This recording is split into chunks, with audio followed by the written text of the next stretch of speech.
This is your weekly trip to paradise, Louisiana style, with Gary Risponi.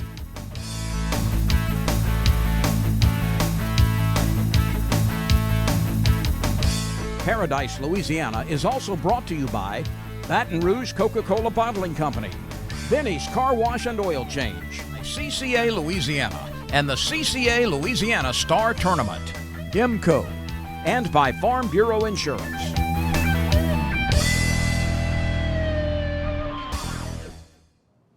Welcome to this week's edition of Paradise, Louisiana. Like they told you last week, when I wasn't there, we're right in the middle of rodeos. We're on tournament seasons. All the big rodeos and tournaments are coming on. We got a special guest this week, Chris Macalusa. Chris, y'all know him from Teddy Roosevelt. That's a long name. I don't want to give it to you now, but he'll be here shortly. And he's going to come here and going to give us one other thing besides we're going to talk about the Mid-Barrier Terrier diversions. We're going to also talk about the Catacot Rodeo, which he was probably one of the weightmasters. That was this past weekend. A lot of fish were caught. I got a few fishing reports and tournament reports, but most of the show is another news show.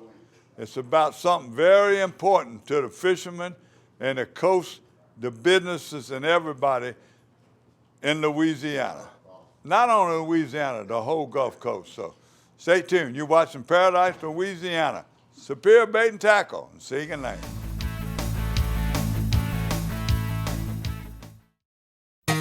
For the thirsty, for those who hang out in packs, for heroes, for sidekicks, for those who see the glass half empty, for those who see it half full, for those on the right, for those on the left, for those with nicknames, for those with curves, for people that cycle, for people that recycle, for BFFs, for frenemies, for those with style, for lovers, for families, for big families, for everyone.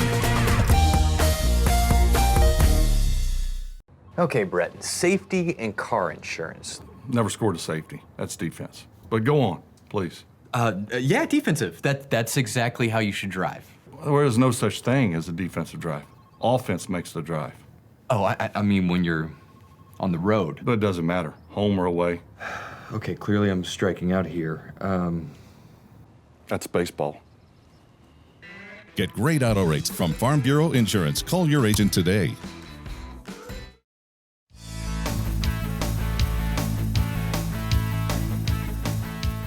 Welcome back to Paradise, Louisiana, and boy, I've been waiting for this. This is my special guest. By the way, this is Chris Macalusa, and I always got to ask him and go through this. I'm going to get it right the first time. Theodore Roosevelt Conservation Partnership. That's correct, 100%. But 9 years. 9 years, hard to believe. It's been 9 years since I've been there. I'm going to do a little history right now with Chris. Chris, first time I met you, I don't know how old you were.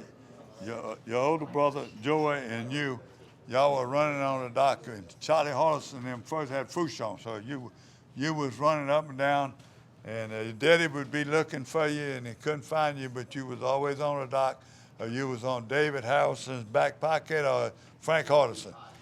Well, those were some fond memories, and I tell you, Gary, we had a media event, like a VIP event, for the Golden Metafouchon Tarpon Rodeo last week down at Chris Moran's place. And I was lucky enough to be invited. And I was telling the guys there, I remember very, very vividly, I was 8 years old and caught about a 3-pound croaker and won the croaker division in the Golden Meta Tarpon Rodeo when I was 8. I still have the trophy. It's on my trophy case. And I just thought it was a neat story telling those folks. Now here we are almost 40 years later, you know, and we're talking about that same rodeo, how important these rodeos are. I was supposed to be there. I got sick. You noticed last week's show. I want to thank them guys, too, by the way. You know who kept that up. Brad Thrasher and what was the other boy, Renison? Yeah, Nolan. Thank y'all, guys. Y'all did a great job, and I thank y'all. But I was supposed to be the first time I missed. Tell us about that rodeo. It's coming up 4th of July. Coming up 4th of July weekend. I think it's July 1st through 3rd. It's going to be down in Moran's Marina again. And boy, what a great job Chris has done to that facility. They've built a new pavilion.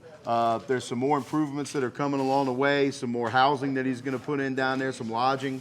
But he's got a brand new 41-foot Bahama center console boat that he's running. We got to fish off of that on Thursday.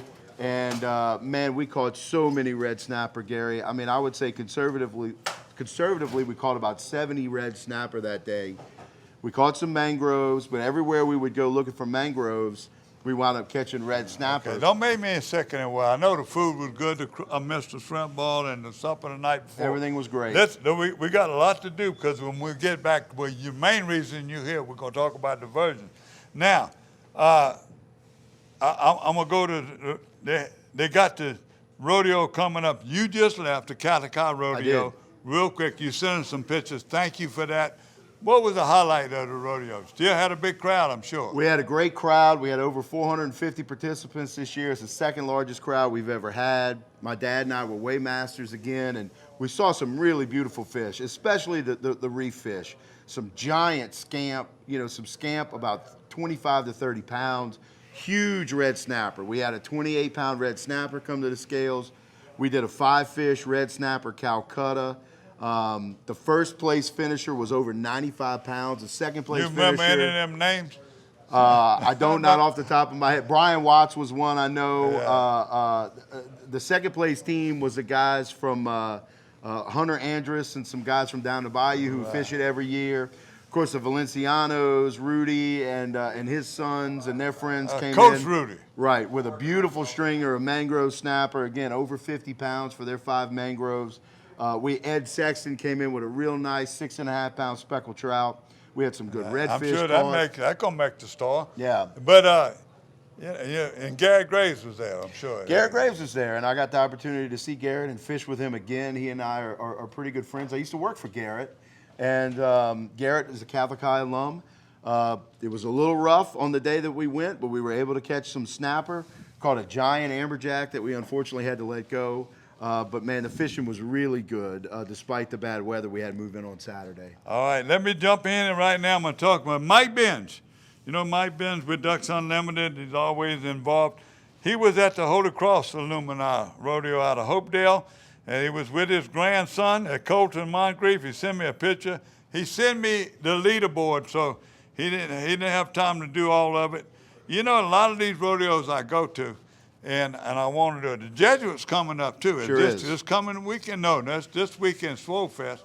When is Jesuit Rodeo? You recall? That's your I don't remember off the top, but it's coming up pretty soon. I know that I think it's sometime in either late June or early July. It was in the paper today. I didn't cut your daddy's thing out. But let me name some of the coming up right now. The Cutoff Fishing Club. And that's a big one. They've been there for the 17th year. They'll be at Bridgeside on the 17th, 18th, and 19th.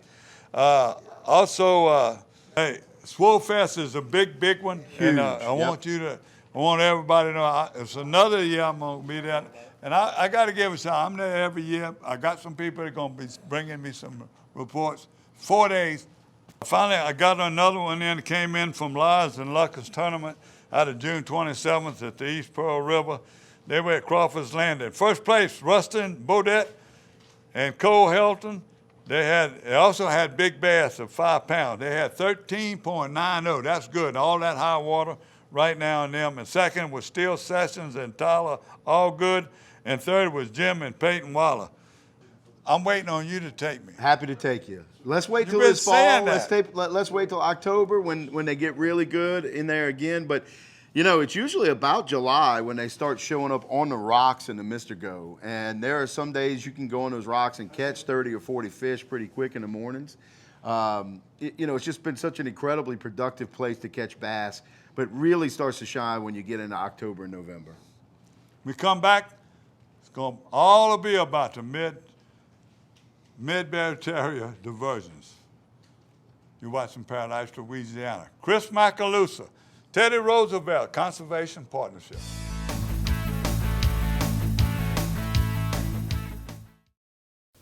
I've been asking him to change the oil for months now, and he never did. So I finally just went to Binny's. They even washed my car for free. And you know what? It was amazing. Yeah, I left Benny's and got home before Rob even knew I was gone. Benny? Who the heck is Benny?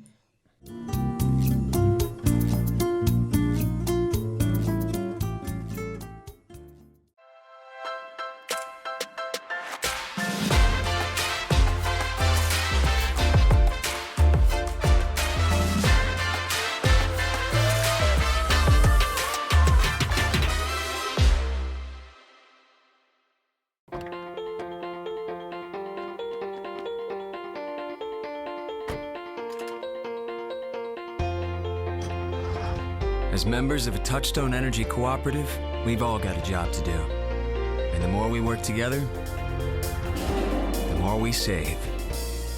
That's the power of your co-op membership.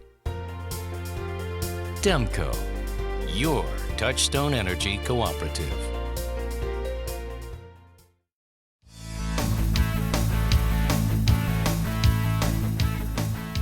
Chris, this segment is all about you. Well, we thank got you, Gary. we got some things. I don't want to call them controversial. There's debate still going on. Been going on for years about the diversions on the Mississippi River. We see what happens in the Chapel Isle. I done been on the boats everywhere. I done been with Ryan Lambert. I done been with every organization, pros and cons. I've talked to the oyster fishermen. I've done everything I think I can. In my opinion, I'm on record right now. I'm for diversions. I think it's the cure, not all the way, but I think it's the best way, least expensive way to do it. Well, and Gary, I think the reality is, we're in such a crisis along our coast in terms of land loss, in terms of, how the habitat has changed so drastically since we cut the Mississippi River off from being able to go out into our marshes. I think it's important to keep in mind, I think it's something that kind of gets lost in this debate about what's going to happen to the fish or what's going to happen to the oysters after a diversion.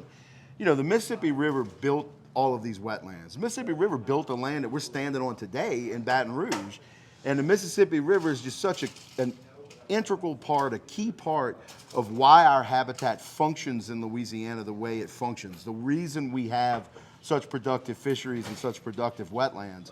And you can obviously see that as we've lost those wetlands in the Barataria area, in the Terrebonne area, that productivity has gone down.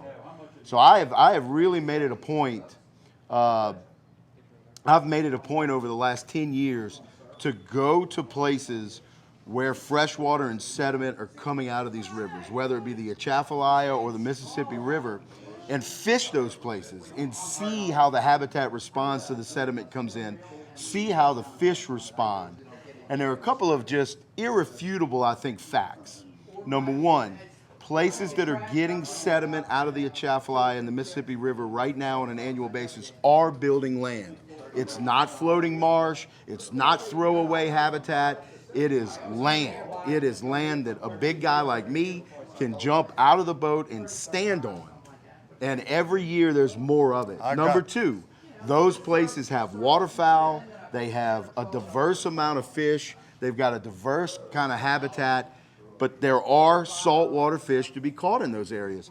Todd Masson and I spent all spring fishing less than 10 miles from the Mardi Gras Pass and catching speckled trout every time we went. Speckled trout, redfish, bass, those fish are in there with alligators swimming around, there's freshwater grass, there's brown shrimp jumping out of the water, there's crabs all over the place, but the water is very much fresh, and we're in there catching speckled trout, and it's because the food is there and the habitat is good. So yes, there will be changes that come from the introduction of fresh water, but all of this nonsense that you hear about it's going to kill all of our fish, it's just not the truth. It's going to change things, and that's understandable. And I can understand some of the things, but I can't understand that they're not worried about the whole towns that are coming in the picture. We losing them. They're talking about the Mississippi River or the coast going to be all the way up to Bellchase, this and that. But they saving these people. That's what I don't understand. And I'm going to offer to anybody else from one of them organizations, one at a time, and I'll make time for you on this TV show. You give me your opinion.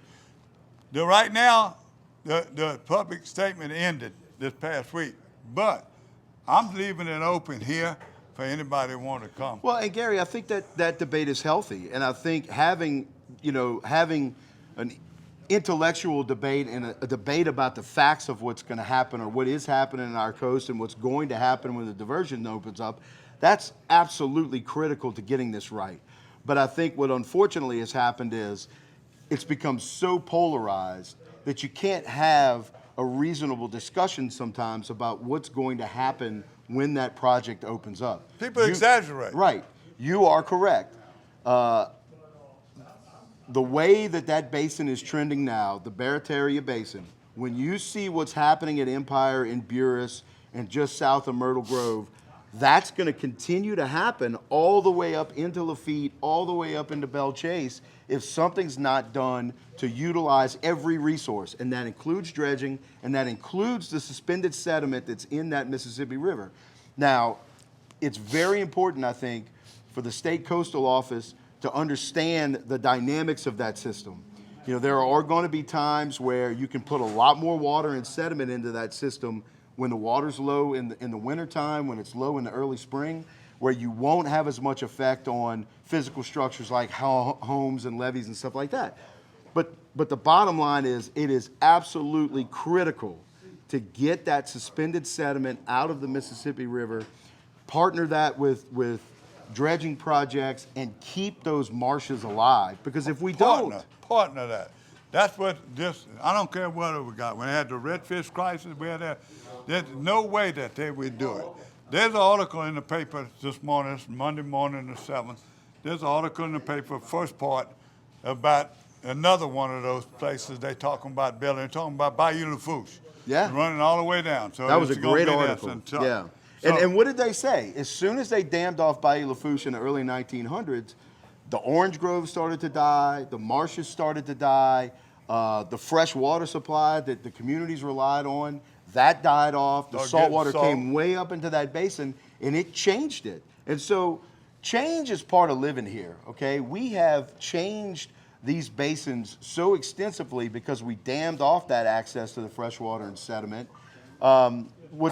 We continue to have to adjust to the way we fish and hunt along this coast because we're losing habitat. I personally look forward to the opportunity like what we see at the Atchafalaya Delta or what we see down in Buras on the east side of the river to having to adapt because we're getting habitat back. You know, if you fish out of Buras right now, you fish out of Mardi Gras Pass or Point Lahash, you have to change the way you fish pretty much every year because you're getting new land. And that's encouraging to me. That's the way this place is supposed to work. Yeah, I was going to give you a little bit more time. Do you know what that means? It means you come back. I will be back. I want to be in a boat with you and Ty one day. You can tell you. We will definitely do that. I want to see how you catch the fish. But Chris, let me thank you again. And let me tell y'all one more time. You watching this show, if you got a big organization, you want to be one spokesperson, you contact me, Gary, at ParadiseLouisiana.com, and you'll have your time here on Paradise Louisiana. Thank you again. And, thank you. Thank you, Daddy. Good to see you, my friend. Your daddy, I know, was blessed with his boys and his grandbabies. I know your son right now is your daddy's travel buddy. Loves to fish, loves to hunt. Can't wait to get him on the water.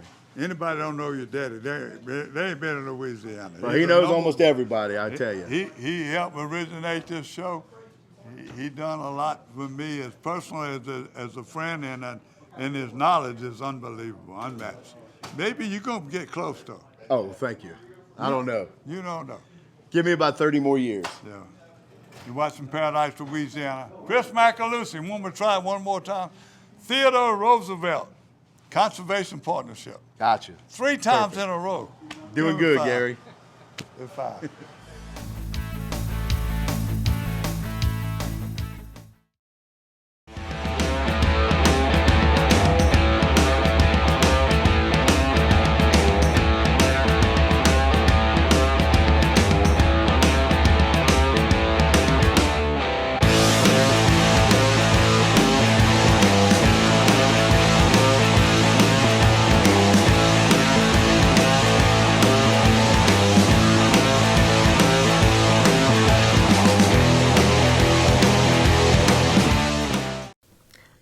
asking him to change the oil for months now, and he never did. So I finally just went to Benny's. They even washed my car for free. Uh-huh. And you know what? It was amazing. Yeah, I left Benny's and got home before Rob even knew I was gone. Benny? Who the heck is Benny?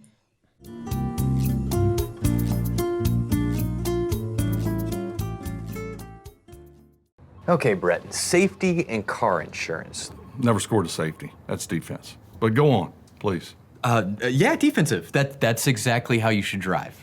There is no such thing as a defensive drive. Offense makes the drive. Oh, I mean when you're on the road. But it doesn't matter, home or away. Okay, clearly I'm striking out here. That's baseball. Get great auto rates from Farm Bureau Insurance. Call your agent today.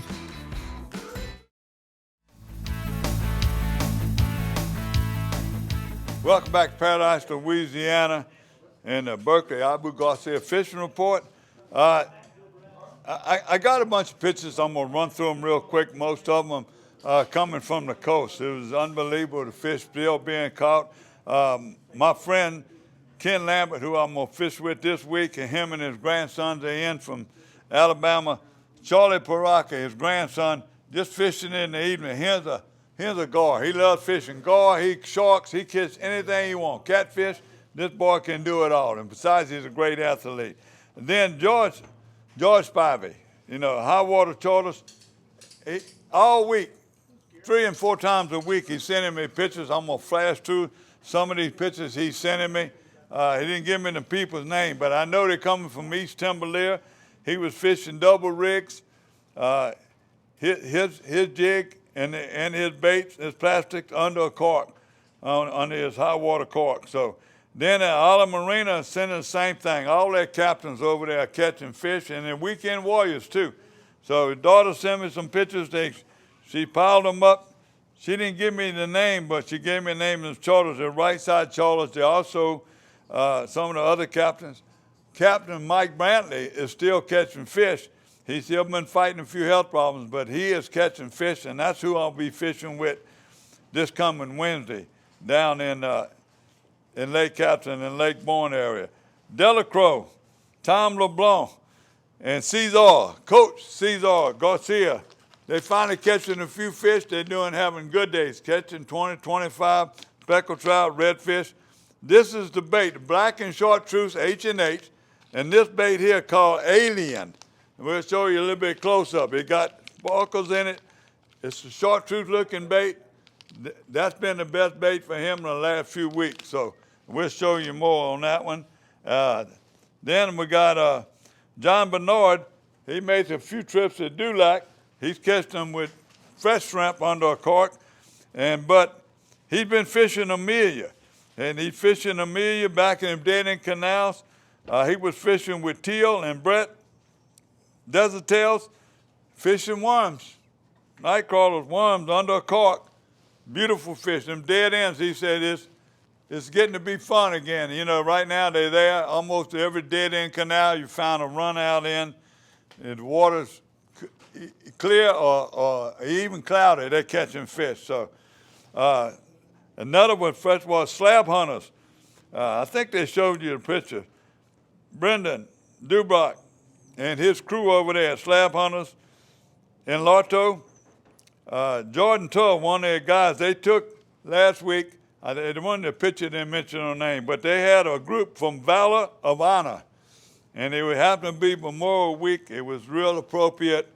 And by the way, I don't know if we mentioned it, but thank you, Lord, for all the service that the people that gave their lives for us, for our freedom.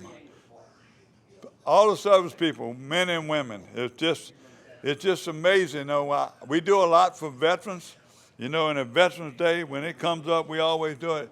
But the people that are most appreciative because they've been there, the veterans, are the people that gave their lives, for their comrades and their friends, and they're all people that died in that Memorial Day. So we didn't get to mention it. We were supposed to, got sick, so that's what happened. Also, we just had a Saturday tournament, the first or the inaugural tournament that came up, and this report just come from J.B. Salters. He was also fishing in it. It's called the J6 Jigs inaugural tournament this past weekend in Lake Barrett. It was so windy that they couldn't believe. They had 30 boats signed up. 22 of them went out.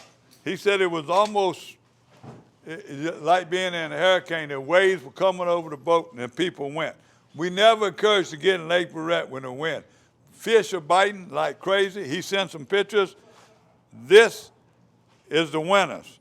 Tim Abear, Andre Smith, 7 fish, 10 pounds, 8 ounces, almost 11 pounds. Brain Salters and Dustin, let me read his name there. Boudreaux, that's 8.08 pounds. That's over a pound average. And then Mr. Campbell at 7 pounds. And then, I'm going to read, Jason Villiers come in there. So this was at Lake Barrett. They've been sending me reports. People are catching some big sac-a-lait in Lake Barrett. So when I look around right now, I know we're getting some reports, fresh water all over, but the rivers are up sky high. With all this rain this week, so I'm going to hold off. If we hear anything more, we'll let you know. That's our fishing report. Let me remind you, you send it to Gary. I know sometimes I'll see on the screen they got it capital letters, but I usually get my emails in lowercase, Gary at ParadiseLouisiana, spelled out.com. Send me those pictures, send me those reports. They're well appreciated by other people watching the show. And not to brag, but with all the great shows we got, especially on CST, I want to remind y'all, the people that used to watch, you tell your friends that used to watch us on Pelican Network, KPBN, we no longer own it. It's something that's going on, some things that are tough right now during this pandemic, but we no longer own it after 18 years. Some of them people over there are very good friends, so I'm not going to say anything else, but we're not on there no more. But CST, other cable companies, Vision, all them and YouTube, Vision, ETEL, you can still find us. Stay tuned. Remember, keep staying in tune. You want a fish report, send it to us. Gary at ParadiseLouisiana.com. Thank God for Louisiana. What we talked about this week and coming up, I want to remind anybody else that got different views, call me, and if it's legit, I'll get you on TV and let you give your side. You're watching Paradise, Louisiana.